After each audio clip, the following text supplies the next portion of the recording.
학창시절 분명 나랑 같이 PC방 가서 게임을 했는데 시험 성적은 나보다 훨씬 좋은 친구가 한 명씩은 꼭 있지 않나요? 생활 습관을 봐도 미리미리 공부하는 것 같지도 않은데 이 친구들은 왜 이렇게 성적이 좋았을까요? 시간 투자도 당연히 중요하지만 집중력 역시 한몫합니다. 그 친구들은 초집중자였을 겁니다.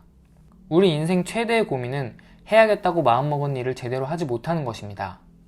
퇴근 후 독서를 해보겠다고 마음먹지만 책을 편 지 5분도 안 되어 스마트폰을 켜고 퇴근 후 글쓰기를 해보겠다고 블로그를 개설하지만 어느새 쿠팡에서 쇼핑하는 내 모습을 발견할 겁니다.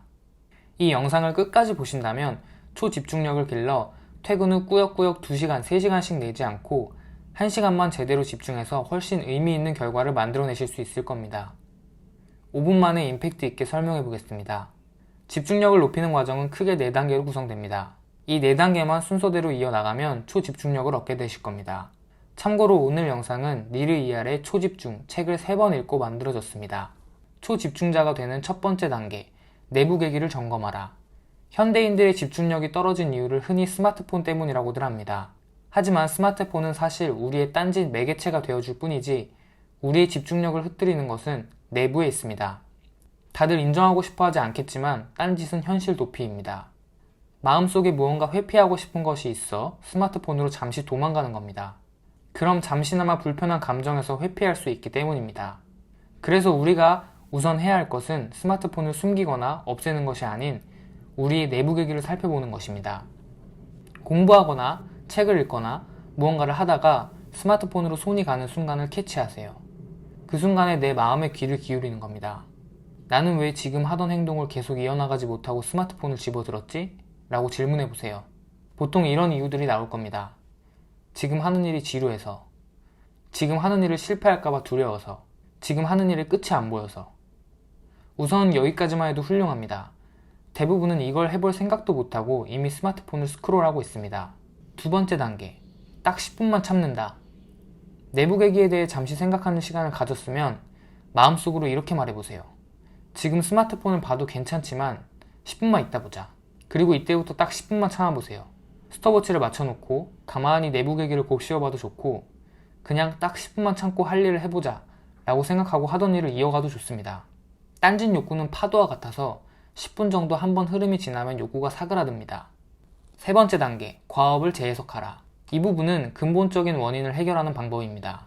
딴짓의 핵심 연료는 불편입니다. 따라서 불편만 없앨 수 있으면 우리는 딴짓 욕구를 잠재울 수 있습니다. 불편의 이유는 앞서 첫 번째 단계에서 살펴봤던 내부 계기입니다. 예를 들어 딴짓 욕구를 불러일으키는 내부 계기가 지루함이라면 지루한 과업을 지루하지 않은 과업으로 재해석하는 겁니다. 너무 추상적인 이야기 같으니 예를 들어보겠습니다. 지루한 과업인 엑셀의 리스트 정리하기를 30분 만에 깨야 하는 퀘스트로 재해석했습니다. 평소에 1시간 동안 스마트폰 보면서 지지부진 리스트를 정리했다면 이번에는 옆에 알람 시계를 30분 맞춰놓고 신나는 음악을 틀어 텐션을 올립니다. 그리고 마우스 클릭을 빨리 하고 타자를 빨리 치거나 엑셀 함수를 활용하여 30분 만에 엑셀 정리를 마치는 겁니다. 지루한 일을 재해석하라고 해서 재밌는 일이라고 정신승리할 필요는 없습니다. 무조건 재밌어야 집중하는 것도 아닙니다. 딴짓의 핵심 연료인 불편함만 잠재울 수 있다면 어떤 것이든 좋습니다. 위의 사례처럼 긴장감 있는 과업으로 재해석하는 것도 하나의 방법입니다. 네 번째 단계, 본짓을 위한 시간을 확보하라. 흔히 유튜브를 보거나 인스타그램을 하는 것을 딴짓이라고 생각합니다. 하지만 본짓과 딴짓을 구분하는 건 어떤 걸 하느냐가 아닙니다. 특정 시간에 내가 계획한 것이 본짓이고 그 외의 것은 모두 딴짓입니다. 내가 밤 9시부터 10시까지 유튜브를 시청하기로 계획했다면 그 시간에 유튜브를 보는 것은 본짓입니다. 대신 그 시간에 잠시 업무 메일을 확인하거나 통화를 하는 건 딴짓입니다.